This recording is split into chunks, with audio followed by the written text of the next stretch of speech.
الناس نزلا بسم الله الرحمن الرحيم قل أعوذ برب الناس ملك الناس إله الناس من شر وسواس الخناس الذي يوسوس في صدور الناس من الجنة والناس. Assalamualaikum warahmatullahi wabarakatuh. Salam jumpa kembali untuk sahabat YouTuber serta sahabat media serta para pemirsa yang selalu aktif mengikuti konten-konten Ayah Sadam. Di sini Ayah Sadam akan meliput kembali adanya perjalanan seorang pemuda di pinggir kota. Tak lupa pula kita semoga tetap dalam lindungan Allah Subhanahu wa taala. Salam semangat, salam satu tujuan, salam damai selalu. Tetap kita jalin persaudaraan dengan baik. Mari kita telusuri bersama kupasan demi kupasan yang saya rangkai akan saya jabarkan untuk menambah wawasan buat kita semua. Tujuan kami adalah sharing untuk berbagi terhadap sesama. Saat itu ada salah satu pemuda kampung di pinggir kota adanya hadir di tempat di mana adanya keramaian, yaitu pasar malam. Tiba-tiba ada sekelompok preman. Ya, betul. Si pemuda itu tidak merasa asing melihat preman-preman yang ada di pasar malam. Sekalipun tidak kenal secara langsung, tapi paham dengan wajah-wajah mereka. Tiba-tiba si pemuda itu yang baru sampai bertujuan ingin melihat-lihat pasar malam, barangkali ada sesuatu yang bisa dibeli cocok dengannya yang dia cari. Kebetulan di sebelah di mana adanya si pemuda itu mencari sesuatu barang-barang yang ada di situ, si preman itu dengan brutalnya mengobrak-abrik si pedagang di sebelah di mana adanya pemuda itu. Kebetulan yang dagang adalah seorang ibu. Dia tidak bisa berkutik apa-apa. Lantas ada salah satu bapak-bapak pedagang sebelahnya mengatakan, "Bang, kasihan itu ibu. Beliau sebatang kara. Suaminya udah meninggal, anaknya kecil-kecil. Lagi nyari nafkah." Satu lagi, si preman itu malah membantah, "Woi, jangan ikut campur dengan urusan kami." "Mohon maaf bang," kata si bapak itu, "saya ngomong apa adanya, kasihan banget. Dia lagi baru nyampe, dimintain uang ya belum ada pak," kata si pedagang. Si bapak itu mengatakan demikian. Tiba-tiba si bapak itu dicekek lehernya sampai kesakitan, teriak-teriak. Tidak ada yang berani berkutik, tidak ada yang berani membantunya. Lantas si pemuda itu mendekati si abang yang sedang menyekek lehernya si bapak pedagang itu. "Assalamualaikum warahmatullahi wabarakatuh." "Assalamualaikum warahmatullahi wabarakatuh." Sampai 3 kali si abang yang sedang menyekek si bapak itu malam belotot matanya. "Ada apa kamu pakai salam-salam?" kata si preman itu yang sedang menyekek lehernya si bapak itu. "Kita sama-sama wujud manusia bang. Kenapa salam saya nggak dijawab? Ada apa ini?" Lantas melepaskan tangannya yang di leher si bapak itu. "Kamu mau ikut campur urusan kami ya? Kamu orang asing di sini. Jangan ikut campur. Tidak tahu kami ya?" kata si salah satu preman mengatakan demikian. Padahal di sebelahnya ada jawarannya si preman itu yang sedang ngobrak-abrik di mana adanya si ibu punya dagangan. "Mohon maaf, saya bukan mau ikut campur urusan orang. Tapi saya punya mata, punya telinga, punya hati. Kenapa Anda mengganggu pedagang-pedagang di sini? Apa tujuan Anda? Dan siapa Anda semua yang ada di sini? Tiba-tiba si ketua preman itu kebetulan mendengarkan. Dia mendatangi si pemuda itu. Hai, siapa kamu? Kenapa ikut campur? Wah, kayak jawara aja. Ikut-ikutan. Mohon maaf bang, kata si pemuda itu dengan tenangnya mengatakan, logikanya begini aja bang, saya juga baru sampai di sini mau cari-cari barang yang ada. Tapi lihat abang kok brutal begitu, ada orang pedagang, dagangannya dobrak-abrik. Yang satu ini mau menyekat orang pedagang juga. Tiba-tiba salah satu anak buahnya yang dari samping menyerang. Si abang itu hanya menggerakkan tangan kirinya, mendorong ke depan tanpa sentuhan tangan, tanpa menyentuh si musuh itu. Dia sudah terjungkal. Lantas si bosnya preman itu, hebat juga ya kamu. Ternyata kamu punya bisa. Hanya cuma menggerakkan tangan, tidak menyentuh badan musuh. Musuh sudah terjungkal begitu ya. Coba hadapi saya, kata si bosnya preman mengatakan demikian. Lantas si pemuda itu dengan tenangnya mengatakan, mohon maaf bang, saya hadir kemari bukan untuk mencari musuh. Saya datang ke sini menjadi saudara dan mencari sesuatu barang yang ada di sini. Barangkali ada yang cocok saya pilih. Jangan basa-basi, hadapi saya kalau berani. Tadi saya katakan bang, saya tidak mau mencari musuh. Tidak ada untungnya.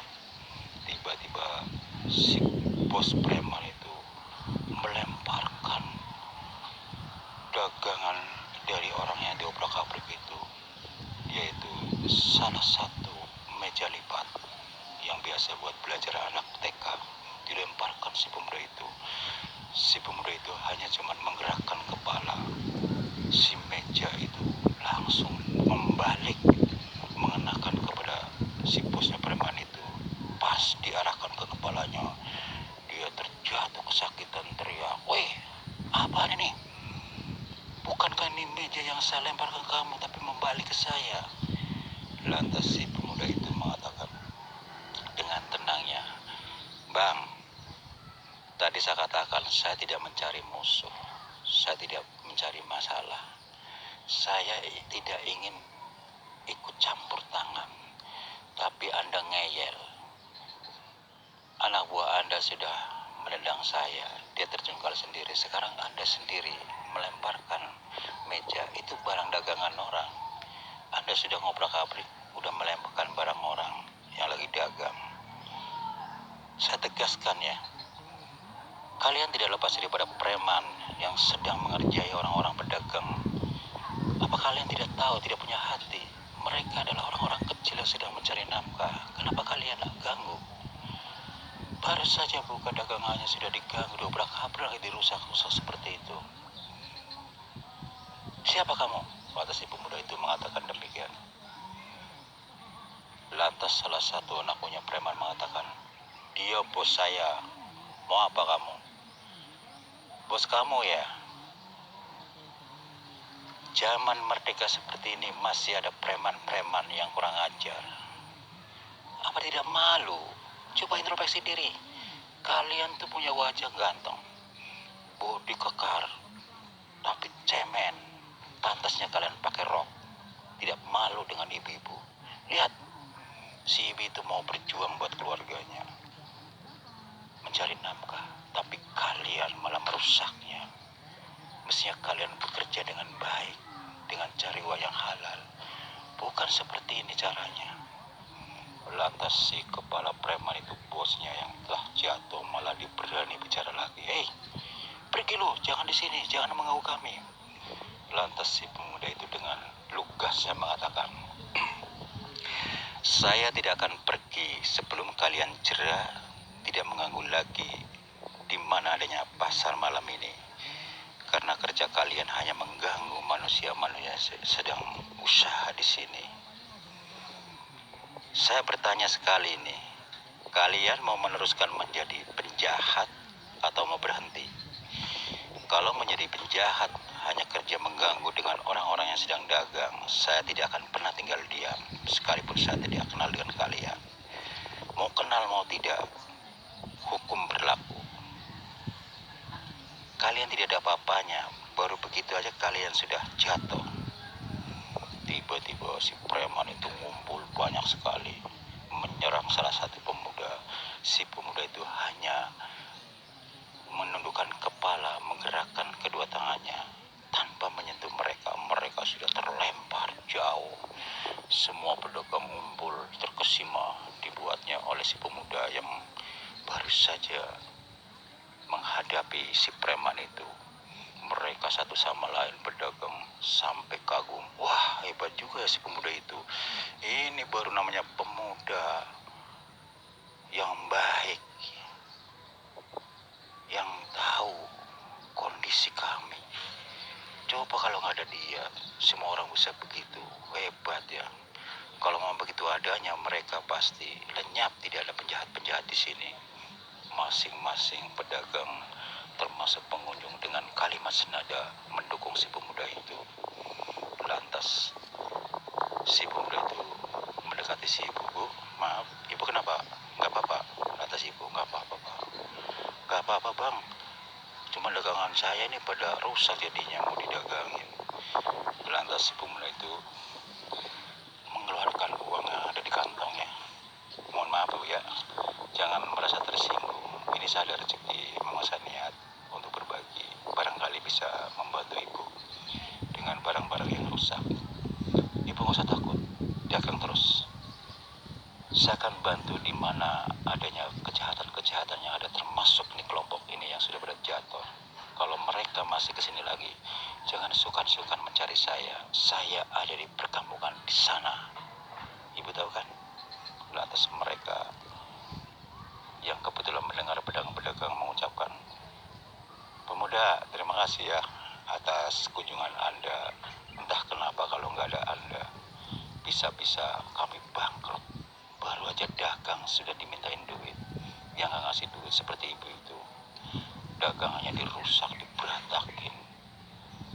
Lantas si pemuda itu, insya Allah bapak-bapak, kita sama-sama sebagai hamba Allah harus saling tolong menolong, saling mendukung. Saya mau bertanya, kata si pemuda itu mengatakan, sudah berapa lama mereka mengganggu pedagang-pedagang di sini? Lantas salah satu orang yang telah dicekek lehernya, pedagang sebelah si ibu itu yang telah diberantakin barangnya, mengatakan, udah lama bang, asal tiap malam aja dia nggak mau tahu. Baru nyampe, baru beres-beres mau dagang, udah dipalak aja sama anak buahnya. Nggak ngasih gimana, nggak ngasih. Ya seperti ibu tadi, kan dia udah ngomong, ntar deh bang, agak maleman. Saya baru nyampe nih, belum dapat penglaris. Udah obrak-abrik aja, dia nggak mau tahu. Lantas, inna lillahi wa inna ilaihi rajiun, kata si Buddha mengatakan, saya memang turut prihatin. Bapak-bapak, ibu-ibu, mohon maaf ya, pedagang yang ada di sini. Kenalkan, nama saya adalah Usman bin Ismail. Rumah saya ada di sana, di ujung sana. Carilah saya kalau ada apa-apa. Gak usah sungkan-sungkan.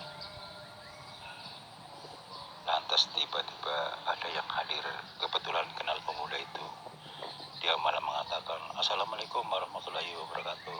Lantas si pemuda itu sempat melihatnya siapa yang holok salam, ternyata kawannya sendiri. Waalaikumsalam warahmatullahi wabarakatuh. Lantas pemuda yang baru sampai mengatakan, Ustaz, tumben ada di sini. Semua warga merasa dikejutkan bahwasanya teman yang baru sampai malah memberikan salam dengan kata-kata Ustaz, berarti bukan orang sembarangan. Pemuda ini adalah pemuda yang ahli agama. Kalau kata banyak orang pengunjung termasuk pedagang-pedagang berbisik-bisik dengan kalimat senada, wah, ini bukan pemuda sembarangan nih, ahli agama. Pantesan dia peduli dengan orang kecil, apalagi melihat dengan preman-preman yang kasar